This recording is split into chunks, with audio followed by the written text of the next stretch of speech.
Every life carries a blueprint. Well, I'm not talking about the one which is written on a paper, rather, I'm talking about the one which is slowly shaped over time. Well, this could be the experiences which we carry, or it could be the movements that transform us, or this could be the small decisions which we take in our day to day life, which slowly defines who we become. The Living Blueprint is also a podcast where we listen to these kind of journeys and also learn from the people who have lived it. Every life has a story, and every story carries a blueprint, and every blueprint carries the power to influence another life. Namaste, everyone. My name is Jayita Ghosh, and welcome to the Living Blueprint. This show is brought to you by Jayita Strategia, and we are here, exploring different concepts, different theories, different topics. Well, I personally feel that, when we talk and we try to get a lot of knowledge, we refer to a lot of textbooks. Well, that is not the case. I feel the best knowledge you'll get by meeting new people, by exploring new places, and also by getting a lot of conversation which leaves a lasting impact on you. And by the way, that is the reason, we have started this podcast, The Living Blueprint, where we talk to different diplomats, with business leaders, change makers, filmmakers, and many more people. Because I personally feel that today, before coming to the headlines, we should get inspired by the journey, by the ideas, by the strategies, by their day-to-day decisions which they have taken so that they have reached to this position. Also, today we are exploring a very beautiful series, the Diplomat series, where we actually explore the entire world through a conversation. We actually explore each country in every episode through the diplomat's eyes, its culture, its tradition, its norms, its business upcoming developments, its education, tourism, everything, and of course, it's beautiful people who are living in it through the diplomat's eyes. The goal is very simple. We want to actually strengthen the understanding, strengthen the connections globally, and we also want to influence and inspire a curiosity of the world where we are living in.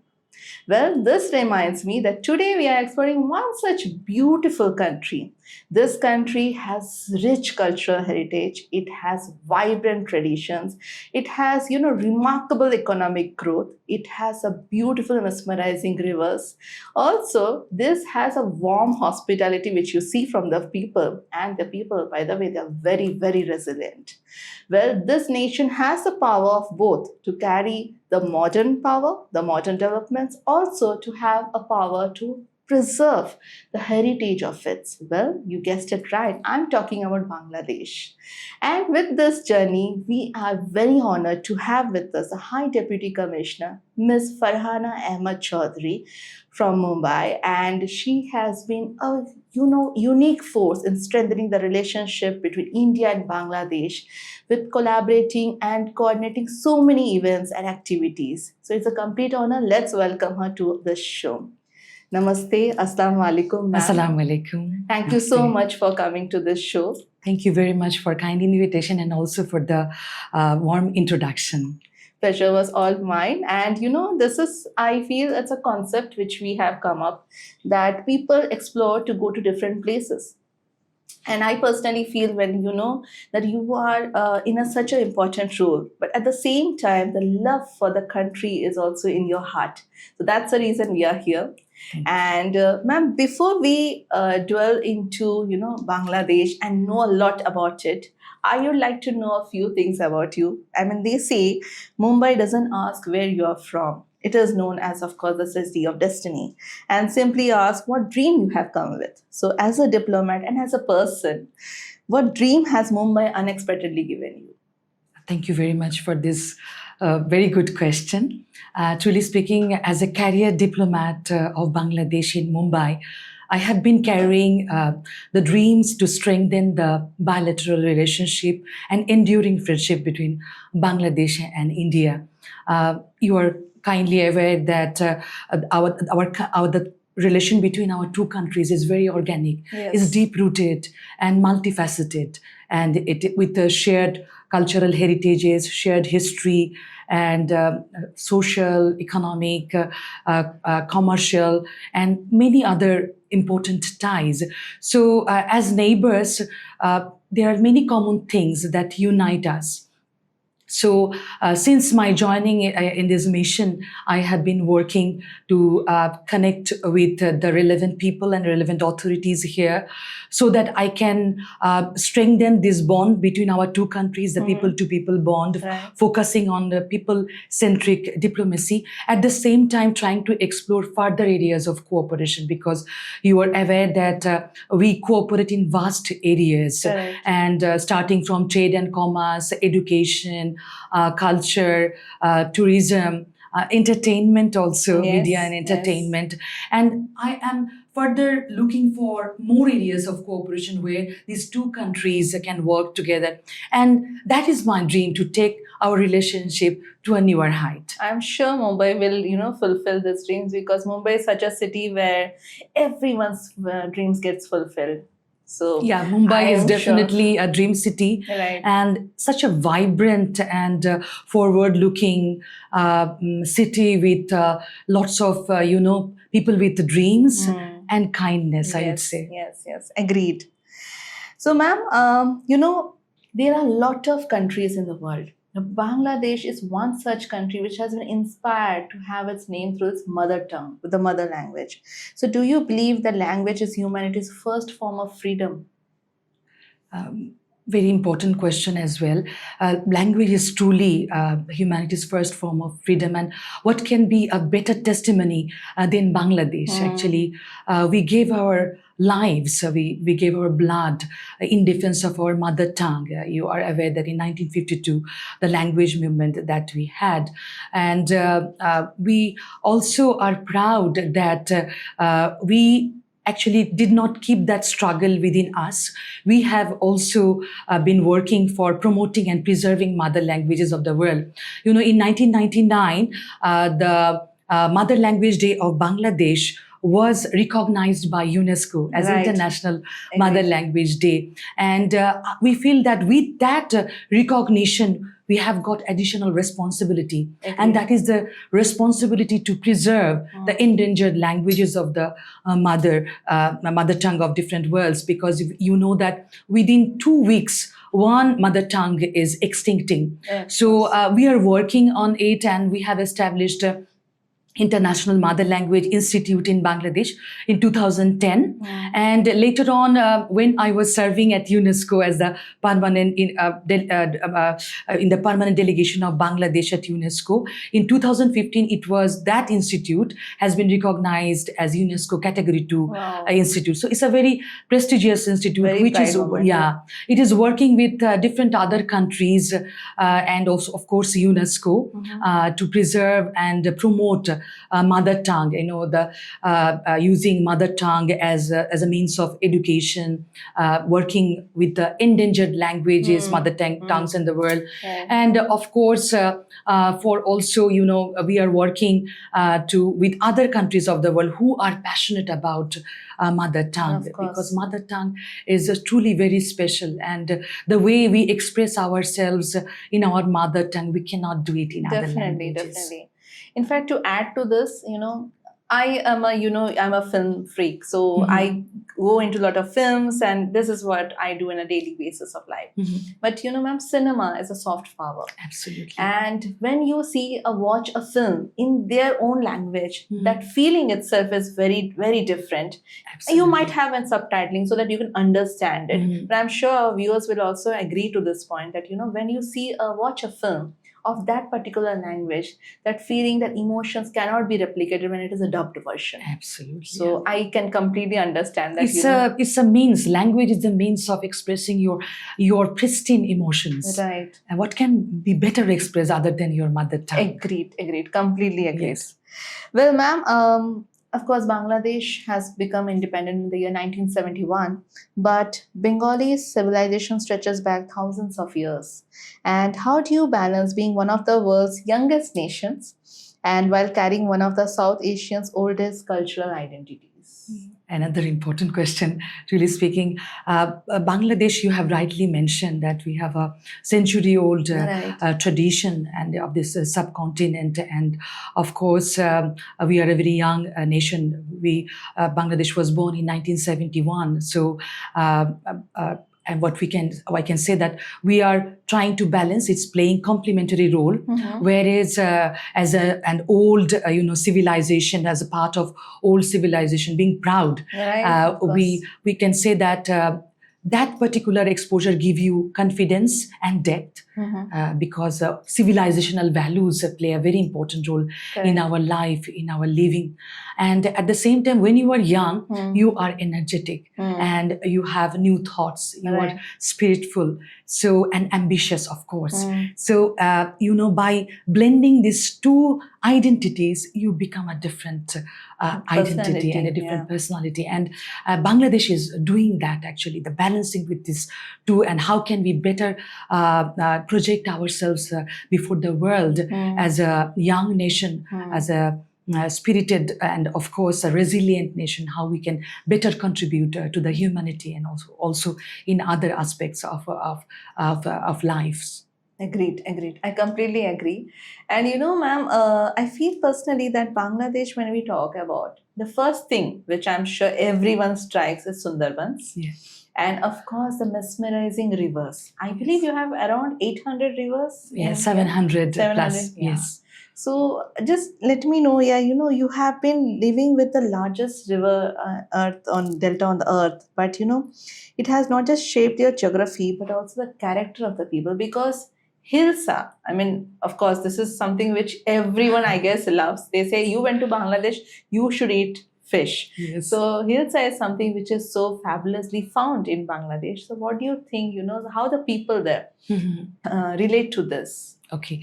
For us, actually, rivers, we live with rivers. Truly speaking, it is, as you have mentioned, it is the biggest delta on earth, and the geography and the riverine aspects, and of course the livelihood and everything that affects the lifestyle of the general people. People are very peace-loving, very calm, very resilient at the same time, because of the kind of natural calamities that we face on a daily basis, truly speaking. So rivers are truly influencing our lifestyle, because it's also enriches us. It brings prosperity, because of the commerce.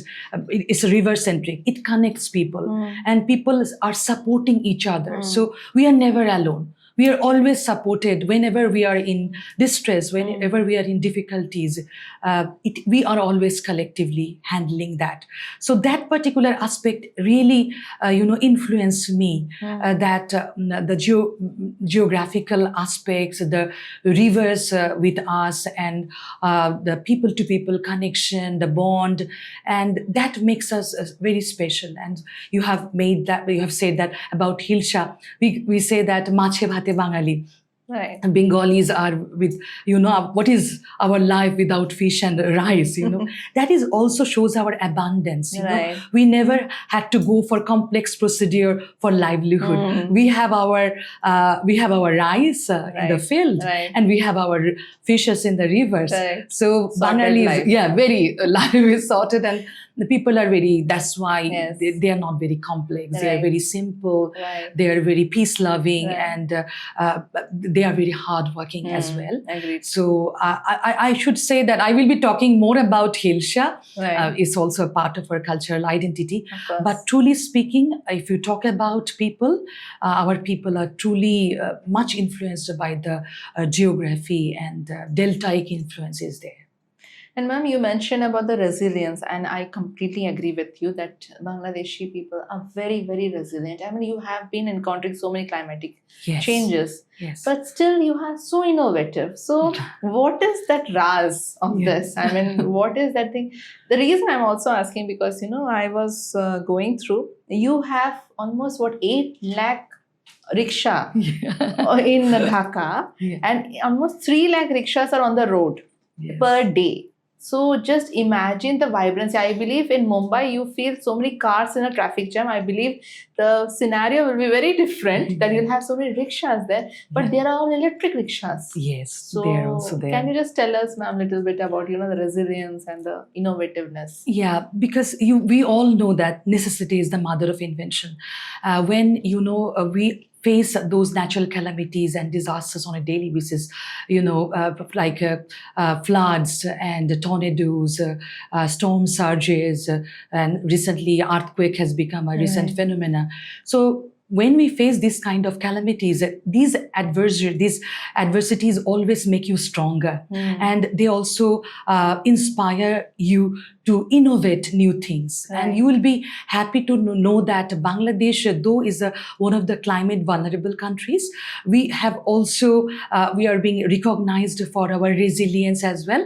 So because we have adopted a very innovative ways for our climate adaptabilities. For example, if you think about the natural calamities, Bangladesh has been also famous for disaster preparedness. Okay. Thousands of shelter homes in the coastline. We have 710 kilometers long coastline, Bangladesh. Okay. And you know about Cox's Bazar, Yes, the of course, longest of beach, course, sandy yes. beach, unbroken. And we have sheltered homes there. We have floating agricultural farm, and we have also early warning system that has made our life much easier, especially the coastal area people. Otherwise, people used to die.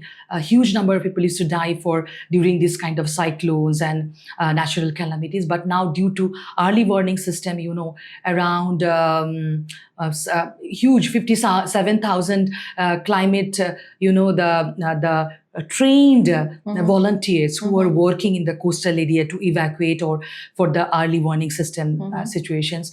And we have many other innovative systems in place. For example, we have invented salinity tolerant crops. Okay. Of course, drought tolerant crops. Okay. So agriculturists are also working day and night to find out reasonable solutions for climate, because when you are vulnerable, you have to find out ways out to get rid of those kind of vulnerabilities. We cannot always remain such, and for that reason, the global the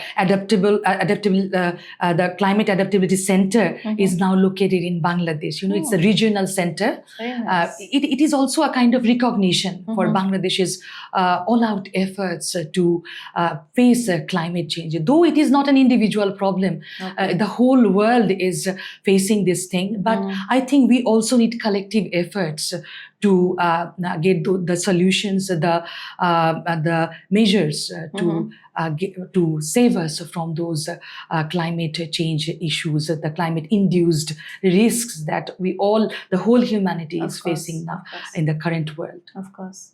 And ma'am, you mentioned about, I was very interested about this thing, the floating agriculture. Yes. So what, can you just tell us more? Yeah, because floating agriculture in Bangladesh, most of the time our areas are flooded. Flood is a very frequent phenomenon. It's like a visitor.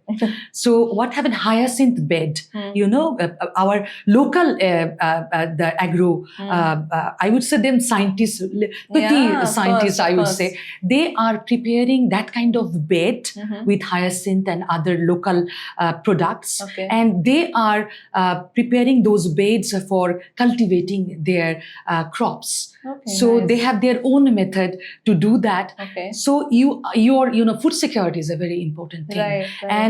If your food is secured, if your rice is ensured, that you don't have to look for what do you need more. So during the flood, your agriculture is not affected because you have that agricultural floating bed. So I think this is a great invention by our local agro scientists, and it is also functioning very well. Very nice. So, see, I mean, this is a very beautiful concept that it doesn't mean, as I said in the beginning, that you don't need, textbooks and everything. People here are so innovative. I mean, they did not find it as clause. They actually found out with, how could they sustain? I mean, if the food is sorted, the family is sorted. If family is sorted, then your livelihood is sorted. Absolutely. So, such beautifully, it is mentioned. Also, ma'am, India and Bangladesh, of course, there are a lot of things in common. They share a historical Right. bond. But there is one thing which they share the majorly, that is Sundarbans. Yes. The biggest and beautiful mangrove forest. So do you feel that, sometimes the forest can be a stronger diplomat than the governments? Do you feel that could be anyway? Yes, I truly feel so because you know that as you have mentioned, the Sundarbin is our shared heritage. We are really proud, and we are working together. India and Bangladesh are working together to preserve the biodiversity, Right. ecological balance, and other sectors together. But here, look at this nature. Nature is encouraging us to cooperate, Right. and for this cooperation we need dialogue, we need diplomacy. So diplomacy is coming next. Correct. Because our nature is encouraging us, and our trees, our forest, they are telling us that what we have to do next. Correct. Then we are coming closer, we are sitting in a room, we are discussing issues, and through dialogues some positive developments are coming. Agreed. For the benefit. Because Agreed. so if we did not have Sundarban, the whole ecological balance could be disturbed. More cyclones, more tidal surges would have come. Agreed. So we need to preserve Sundarban. We need to keep it proper. And Sundarban is also the World Heritage, UNESCO declared Yes, World Heritage yes. sites, both Right. for India and then for Bangladesh. Bangladesh as well. So in 1999, it was recognized Correct. by the UNESCO as the World Heritage sites. We take pride in it. We have also about the Royal Bengal tiger, Yes, of course. of Sundarban, and some rare species. Sundarban is the home of those species, and we need to be very careful. And we are grateful to our neighbor India for always being cooperative in taking care of all these Sundarban and the Correct. species that are living there. And here comes the role of diplomacy. So sometimes nature is the biggest diplomat as Right, well. right. Yeah. So, we can't counterattack this question because, nature itself is something who is guiding force for everyone. Absolutely. I believe every living planet in this world or in this universe is being guided by the nature. And of course, when we talk about Royal Bengal tiger, or maybe we talk about the different species of, of Sundarbans, there is no other diplomat, as you said. And I'm very happy and that, India and Bangladesh both are doing so much to preserve this beautiful, beautiful heritage. Yes. So, ma'am, now coming to, a very beautiful question, which I personally, feel very proud of. It's not about feminism, but, when women are, they are in a position. So Bangladesh has also seen a lot of women in leading positions for highest political years. And how has women leadership shaped modern Bangladesh beyond politics? Like I personally, have seen you. I have seen many other consulates who are also women. I mean, of course, the consulates for men, of course, they are also doing wonders. But this is a inner pride, inner joy that okay, fine, she is in such a beautiful position, and she is so humble at the same time. This is something which gives me a lot of pride. So, ma'am, can you tell me a little bit more about? Thank you so much. I can also proudly say the achievement of Bangladesh in the field of women empowerment, and definitely women leadership had a big role to play because it's quite 37 years almost the duration when women leaders were in the power. So definitely the policies were influenced by those important presence in the higher positions, and you will be happy to know that Bangladesh has been doing very good in achieving gender parity, and we are putting much importance in fulfilling SDG 5, that means the gender equality. And when there is gender equality, when women are empowered, you are much ahead in your development journey, because keeping women aside country can never move ahead because Right. it is half of our population. Correct. So it has been realized by the government, and government is feeling the importance of women empowerment. For that reason, education is been given much importance, and education, skill development, as well as employment creation for women, and microfinance is also doing a great job while making these women self-dependent, because a woman in a family, when she becomes independent, it has an important influence on the children as well. They Right, see of their course, mother of empowered course. decision in making person in the family. And definitely women are compassionate, more caring, more kind, and in a family, because of our, I'm respectful to all my Fellow men men partners, and yes. my husband is also a supportive man that I have in my family. But I would say that women in a family can play a very constructive role in boosting a family. Right. So when we find women in every walks of life, you can see women becoming scientists, women in the field of civil service, diplomacy, women doctor, engineer, and even in the peacekeeping operations, we have women in army, in navy, when we see women everywhere in leadership position, what happens? Women gets encouraged. Whenever I go to a diplomatic event, or when I go to talk in an educational institution, when they listen me, they get energized. They come to me, ma'am, how did you go to that position? Right. We are so much inspired by you. And that makes me feel so encouraged. I feel to do more in my field. In diplomacy, we have around, we are yet to reach 30%. We are very close. We are hoping that we will have 30% of women diplomats in foreign service.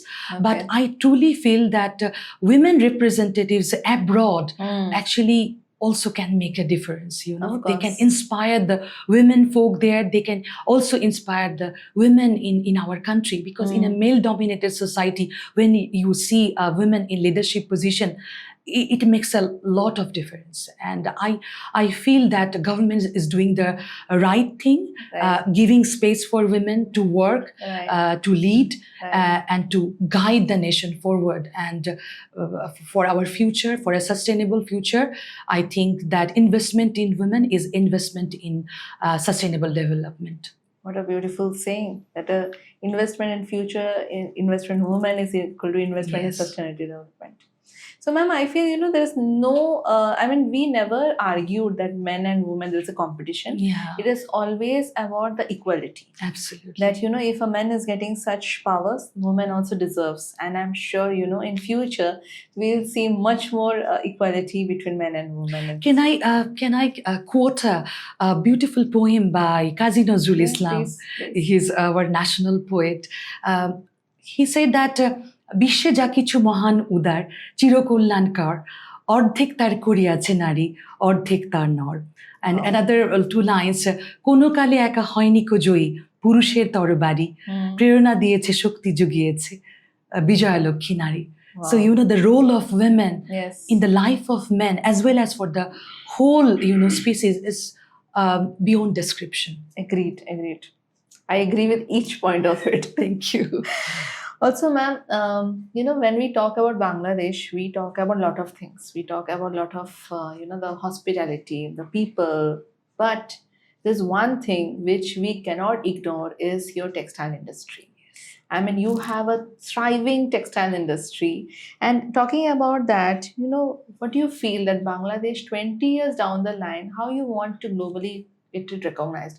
Only through manufacturing, or you have some dreams or maybe aspiration which you feel that no, Bangladesh should be known for more other things rather than only a manufacturing hub? You have rightly mentioned that in manufacturing sector, Bangladesh is one of the largest exporters of manufacturing ready-made garments, especially. But this manufacturing or textile heritage actually dates back to centuries. Bengal was famous for its muslin, the finest muslin. Also, we have the jamdani, the hand-woven jamdani, which has been recognized by UNESCO as an intangible cultural Yes. heritage of Yes. humanity. And let me share you a very special thing. That means during my tenure at UNESCO, while serving at UNESCO, Jamdani actually was recognized as Wow. intangible. It is in the year 2013. So I take pride in it. Of course. And in 2025, Tangail Shari has been recognized as intangible Wow. cultural heritage. So you can see that how textile industries, textile, that handwoven sector has contributed to our textile sector. But as you can see that the manufacturing sector, we are progressing. But what I feel that real development will come when we have a diversified economy, not only depending on manufacturing sector. Right. We have one of the greatest asset, that means the human capital, the youth that we have with us. So if we can, empower our youth, our talented youth, if we can empower them with digital, knowledge, we can empower them with updated knowledge about different vocational and technical things. And if we can make them our asset, we can be able to establish a knowledge-driven future, knowledge-driven society. And of course, with the diversification of economy, we will be able to progress further. For example, now we have manufacturing sector, but we can also diversify our economy and shift our attention to other sectors, not replacing, but other sectors like pharmaceuticals, like information technology or semiconductor. We can also look for, we have a leather industry, we have a jute, and shipbuilding sector is also progressing fast. Frozen food sector is also very important. So we can diversify, and with diversified economy, we can establish a sustainable future for Bangladesh. So in the coming days, we see a very bright future for Bangladesh if we can, uplift our human potentials, and who can be coming forward, not only in the sense of domestic contribution, but for the betterment of the humanity. And I truly feel that. Of course. In fact, I feel that, there are a lot of hopes. And of course, youth is the next power. And people are, AI is something which is driving us. Yes. But I feel that, it is both ways. It is good for us. At the same time, it is important that we should also know where to hold it and where to leave it. So that way. So, ma'am, I have been meeting you in person. I have seen that warmth, the hospitality, not only from you, in fact, from your staff, from all your teammates.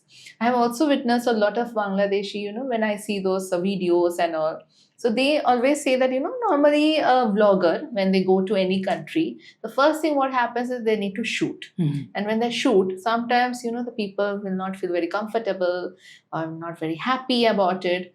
But Bangladesh is a different aspect. They are like, if they are not even able to understand, maybe relate with you, but at least they'll give you a big, broad smile. Yes. And they'll say that, how are you? You're good, had fish and all. But they'll try to talk in their own language. So I wanted to ask that where this warmness comes. Is it inbuilt in every Bangladeshi, or it is something which, you have actually slowly and steadily it has come into it?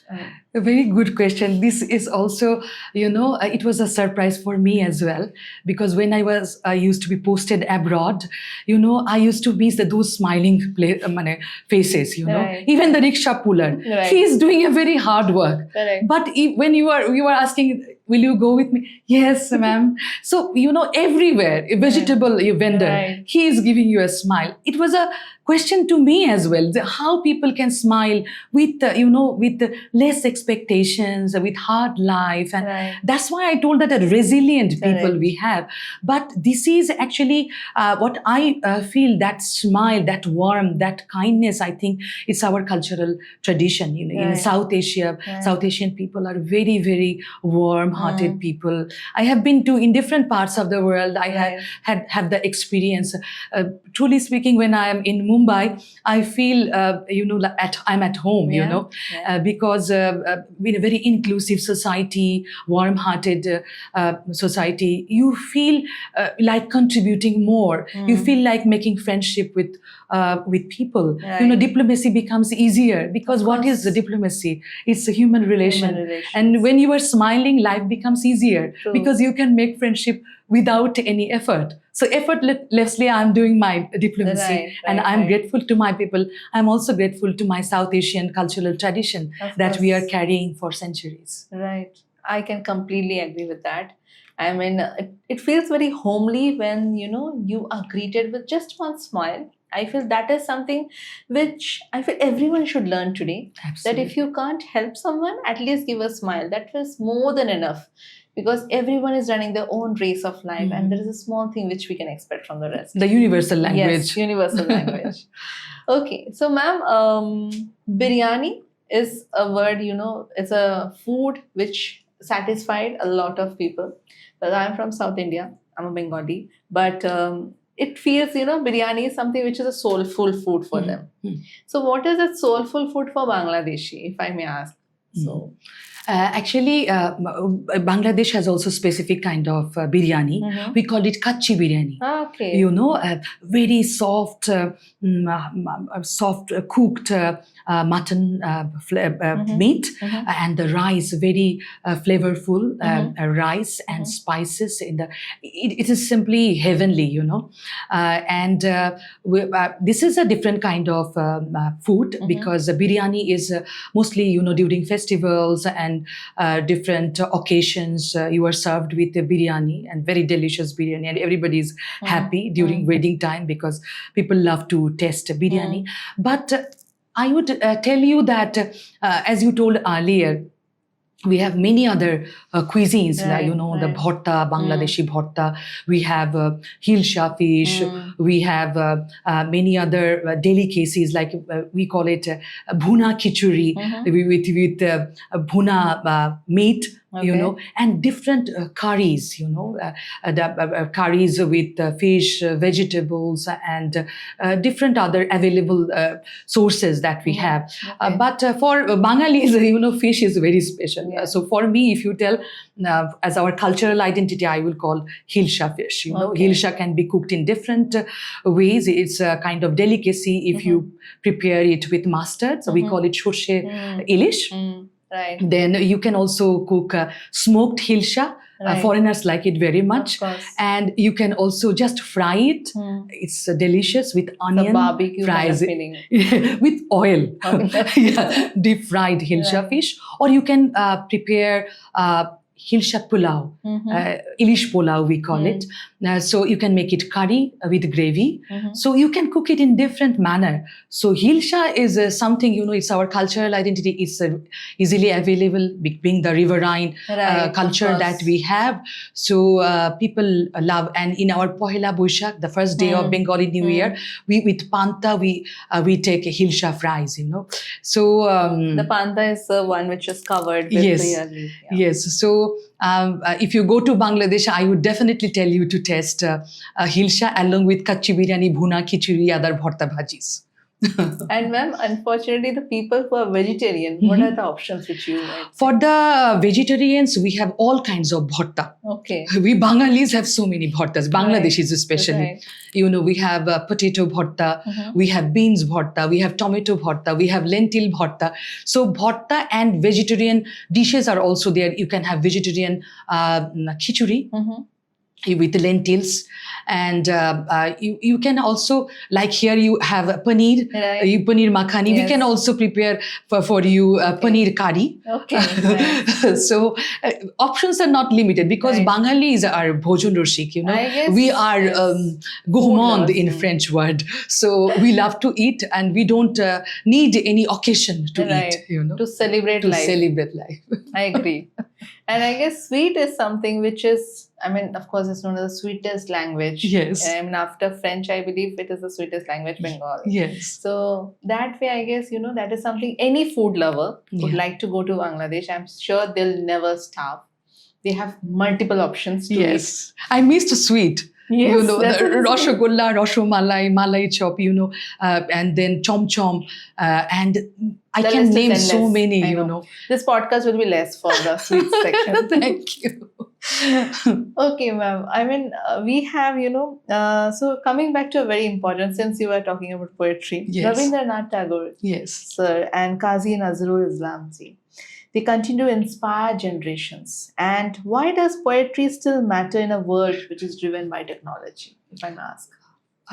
To me, you know, poetry of Nobel laureate Rabindranath Tagore and Qazi Nazrul Islam, they are universally recognized resources for human society, and they have contributed to the literary field in an immense manner. You know, they have touched emotions from all walks of our life. Right, So right. they are the spontaneous overflow of powerful feelings, as Wordsworth said. If I see, when I see Rabindranath Tagore, you know, the feelings, the diverse feelings, to me is like magic. Right. It's a miracle. Right. For example, from patriotism to love, death, desperation, frustration, nature, he has touched every emotion. Agreed. For example, for patriotic feelings, during the period of, before pre-independence period, his poetry has encouraged our people to think in a different manner. Let me recite a few lines from his very famous poetry, Chitto Jetha Bhoy Shunno. In English, if I can translate, where the mind is without fear, the head is held high, where knowledge is free, where the world has not been broken up into fragments by narrow walls. In that heaven of freedom, my father, let my country awake. Wow. Look at the expression, the way he has the depth, where he wants to see his country in the coming days. And if we talk about Qazi Nazrul Islam, he is also our national poet. Right. And as Rabindranath Tagore has written our national anthem, as he did for India also. Yes. Qazi Nazrul Islam has written our Ranu Sangit. It is called war song. Okay. Like, let me, please. Chol, chol, chol, urdhva gagone baje madol, nimne utola dharani tol, orun prater torun dol, chol re chol. You know, see the spirit. And he was also the rebel poet, and his poetry actually encouraged people to fight against the British rule. You know, how their poetry encouraged people to think about independence, to think about a society, devoid of all kind of discrimination or inequalities. Right. It was their poetry that evoked those precious emotions, that empathy. So poetry is something that actually makes us different human being. That makes the difference. And of course, the technology is very important for our life as well. It has given us a speed. It has given us comfort. As one of the poets have said that "Biggan diyeche beg, kere niyeche abeg." That means, though technology has given us much comfort, but always remember, growth begins where comfort ends. Of course. So if we become too comfortable with technologies, the warmth and the speed, we are going to lose our values as a human being, the individuality, the warmth, the kindness, and of course the thinking ability. Because for our thought process also, it's very important that you reflect, and that reflection comes when you are engaged in creative activities. Agreed. Like writing creativity. Agreed. So, they are priceless, the creation of Rabindranath Tagore, Qazi Nazrul Islam, and other poets who have contributed to Bengali literature and other literatures of the world. We are indebted to them as we are human beings. And what can be more valuable than to be a human being? And the humanity should be always above everything. Of course. And what is the major difference between a technology and a human? Absolutely. I mean, that is, I believe that is the only thing, the Emotions, that, empathy, yes, compassion. empathy, compassion. That is the only thing which differentiates us with, a Absolutely. robot. Yes, and zombies. Yes. Okay. So, ma'am, if you're talking so much about music, about, so if I may say that if Bangladesh had a soundtrack, Mhm. so which song do you feel will fit right for, to know or understand Bangladesh? Thank you so much for this question, because music touches me very profoundly, and I myself is a musician. Wow. I love music. Okay. But I can tell you one thing: Bangladesh is a land of music. Bangladesh is a land of poetry. It's a land of literature.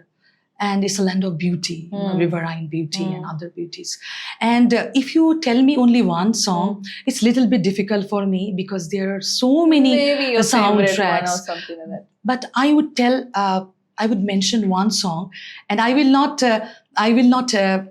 just quote it or recite it. I will sing it for your audience. Very nice. Thank you. It's a song written by D.L. Roy, and it's a precious gem, raising patriotic feelings for your country, the beautiful land, the natural beauty, the landscape, the way it influences a particular person, and how a person is so much proud of that country, and how he or she considers his country to be the queen of the whole world.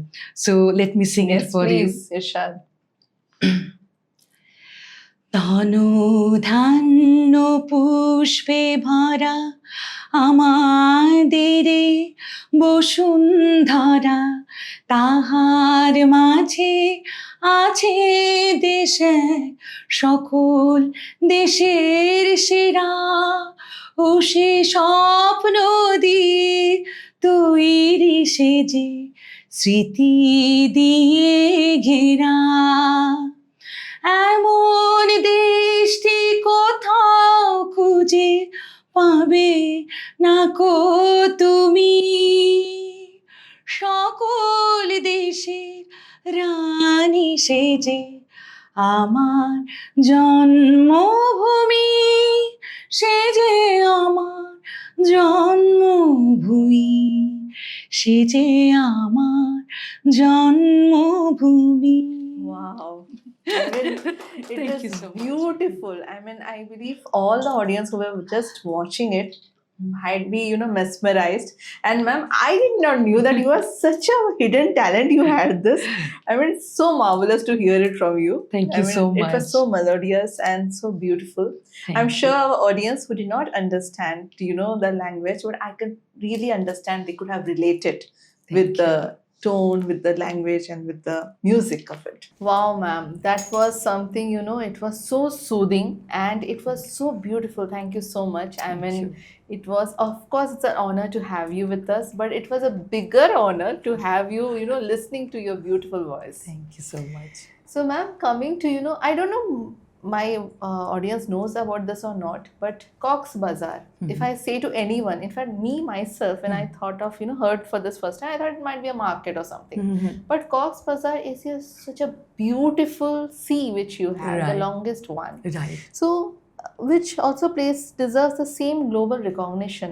So, but quietly remains Bangladesh's best kept secret. I mean, why is it so? I mean, can you just let me know about it? That means Cox's Bazar is quite famous, in fact, and we were thinking of to making it the World Heritage Sites, one of the. Because we are waiting for the recognition, we are working on it. How can we do that? Because it's one of the longest sandy beach. But it's there are also many islands, nearby islands, that are also very famous there, like Nijhum Deep, like Saint Martin Island, and many other islands are there as well, in the coastal area. But we have hill tracks as well, like Bandarban, the Rangamati area. We have Khagrachuri. Those hill tracks are also fabulous. The mesmerizing landscape they have, the waterfalls, and the pristine beauty of nature, the tribal lives there, and the food also by the local people. It's very, very famous, for the domestic tourists. They frequently go there. But for the foreigners, we are also working. How can we, make those tourist spots attractive to the foreigners as well? We have many other tourist attractions also, like Haor area, the water bodies, because Bangladesh is a land of rivers. Of We course, have, of and course. Haor is a water body where you can go. You can see, fishermen fishing. You can see the lifestyle of the fishermen. Also the fishes will be fried for you, giving in the table. You can see the beautiful riverine beauty there, the sunsets and the sunrises. It's simply unbelievable. So you can have, you will have Sylhet, the Hilltux area, also for the tea garden there.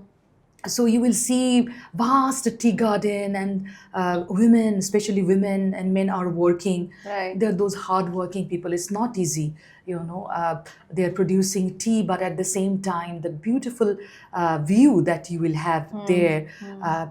It's really beautiful. So you have, it's a flat land, it's a delta.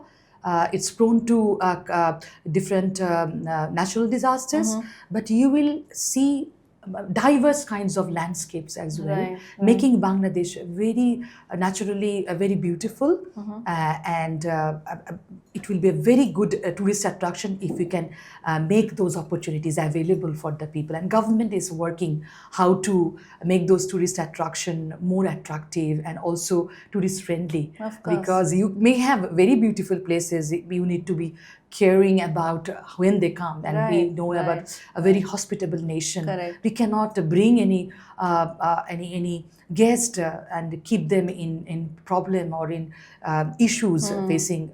So we are working. How can more accommodations? How can safety, security, and relevant facilities for the tourists can be made, and so that they can enjoy these beautiful natural views, which are course. really pristine and Right. not artificial at all. Right. Those are natural and breathtaking. Right.